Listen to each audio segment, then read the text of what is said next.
हर बार जब मैं भजन 23 पढ़ता हूँ तो ये मुझे याद दिलाता है कि हमारी दुनिया को एक गडेरिया की कितनी जरूरत है। यह विद्रोहों, दंगों, विश्व नेताओं के बीच भ्रष्टाचार की खबर हो सकती है। यह विभिन्न देशों के बीच युद्ध हो सकता है। जो भी हो, मुझे याद आता है कि हमारी दुनिया को एक गडेरिया की कितनी जरूरत है। एक बार फिर दुनिया को एक चरवाहे की कितनी सख्त जरूरत है। आज नैतिक रूप से लड़खड़ाते हुए, आध्यात्मिक रूप से भ्रमित दुनिया को एक ऐसे नेता की जरूरत है जो जीवन में उद्देश्य, अर्थ और आशा का मार्ग जानता हो और हमें उन चीजों का आश्वासन दे सके। मैं आपको बताता हूं, केवल एक ही गडेरिया है जो यह सब करने के योग्य है। अब जब दाऊद इस महान भजन की शुरुआत करते हैं तो वह वास्तव में खुशी से झूम रहे हैं। वह यहां पद 1 में कहते हैं, प्रभु मेरा गडेरिया है, जैसे कि कह रहे हो मुझे आपको एकमात्र गडेरिया से मिलवाना है जिसका अनुसरण करना सार्थक है। वह प्रभु है। मैं आपको बताता हूं कि मेरा गडेरिया कौन है। वह प्रभु है। अब दाऊद यहां यहोवा नाम का उपयोग करते हैं जिसका अनुवाद प्रभु होता है। यह पुराने नियम में परमेश्वर का व्यक्तिगत नाम है जो इब्रानी क्रिया मैं हूं से लिया गया है। या यह इब्रानी शब्द यहोवा कभी कभी अंग्रेजी में लिप्यंतरित किया जाता है।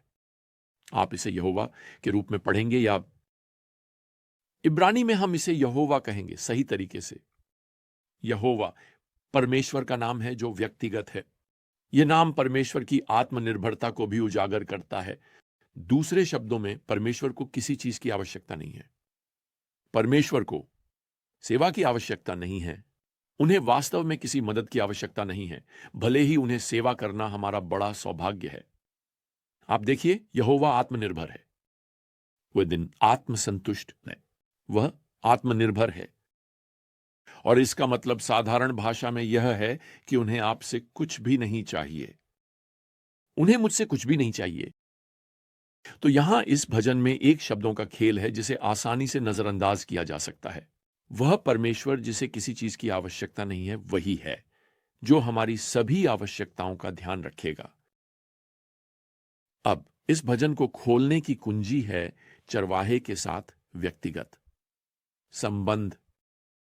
दाऊद लिखते हैं, प्रभु है। यह वर्तमान काल है। दाऊद यह नहीं कह रहे हैं कि प्रभु पहले थे, या आप जानते हैं मैं कुछ महीनों के लिए उन्हें आजमाने के बारे में सोच रहा हूं और अगर सब कुछ ठीक रहा तो मैं उन्हें अपना चरवाहा बनने दूंगा।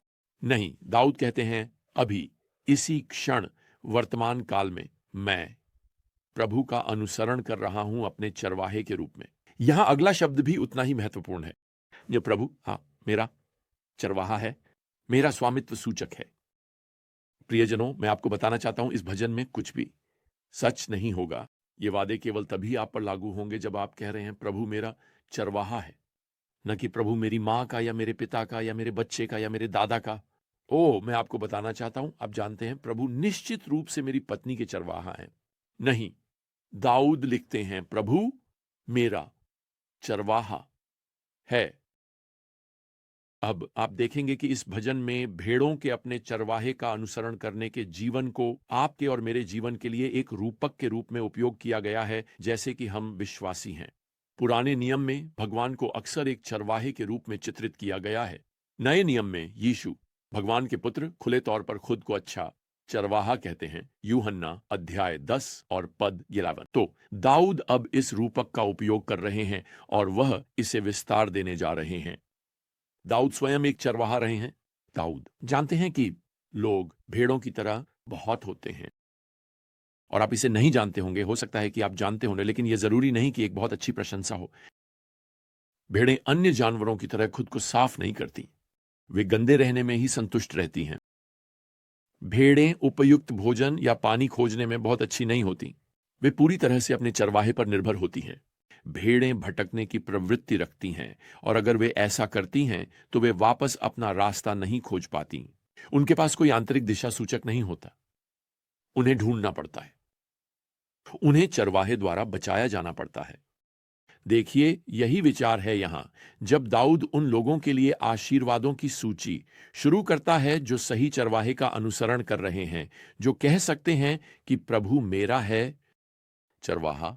वास्तव में वह यहां पद 1 में अपनी उद्घाटन टिप्पणी को पूरा करता है यह कहकर, प्रभु मेरा चरवाहा है, मुझे किसी चीज की कमी नहीं होगी।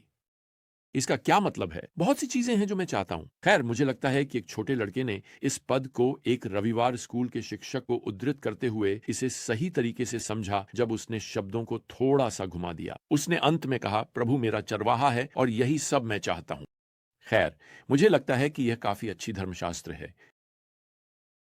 बिना चरवाहे के भेड़ों के पास कुछ भी नहीं होता, लेकिन सही चरवाहे के साथ हम कुछ भी नहीं चाहते, अर्थात हमें किसी भी चीज की कमी नहीं होती जो हमें वास्तव में चाहिए।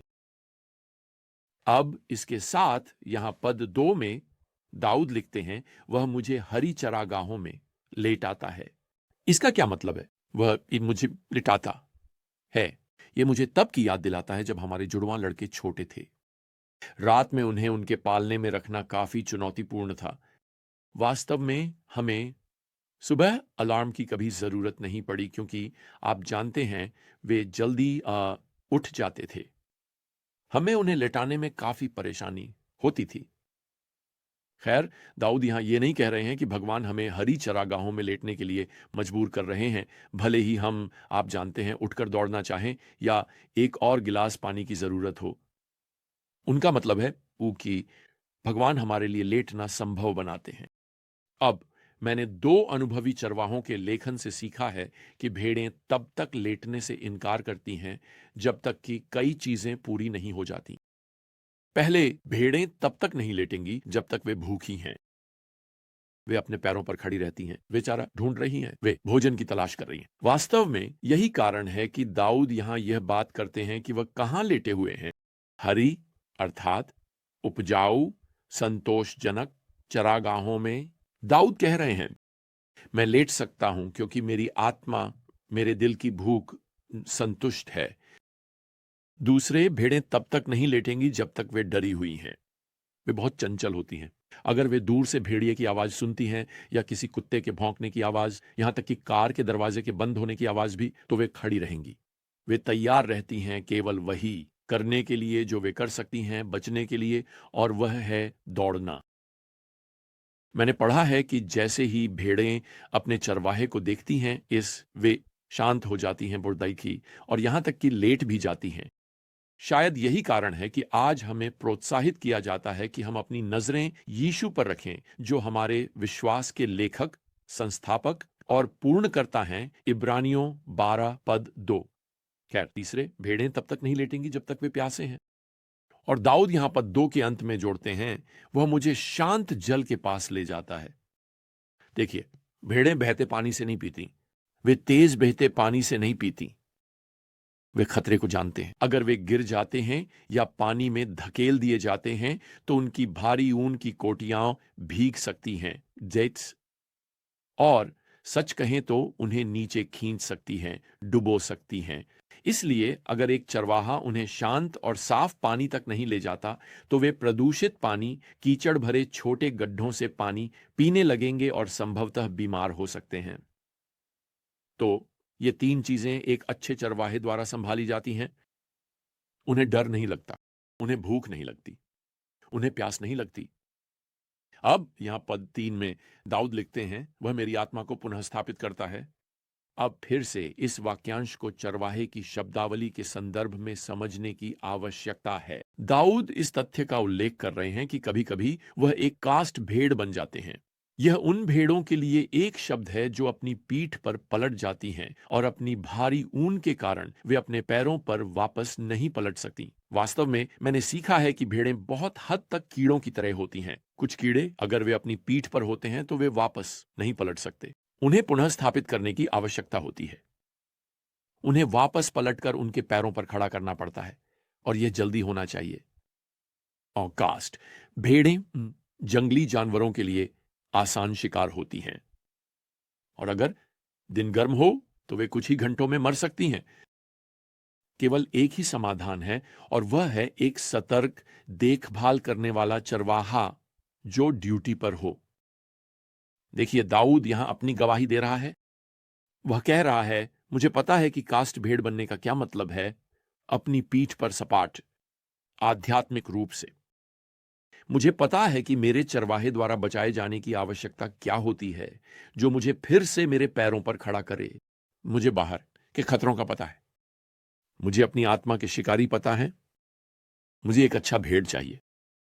अब पद 3 में अगला वाक्यांश दाऊद लिखता है, वह मुझे अपने नाम के लिए धर्म के मार्गों में ले जाता है। यहां मार्गों के लिए शब्द सड़क में गाड़ी के निशानों का वर्णन करता है। हमारा चरवाहा हमें धर्म के गाड़ी के निशानों के साथ ले जा रहा है। दूसरे शब्दों में यह सही मार्ग है। समस्या यह है कि भेड़ें वे एक दूसरे का अंधाधुंध अनुसरण करती हैं, कभी कभी पूरी तरह से गलत दिशा में। हालांकि यह बहुत खतरनाक हो सकता है। भेड़ें सचमुच अपने आगे की भेड़ की पूंछ का अनुसरण करेंगी। वास्तव में हम आज किसी का पीछा करने की अभिव्यक्ति भेड़ों से चीयर प्राप्त करते हैं।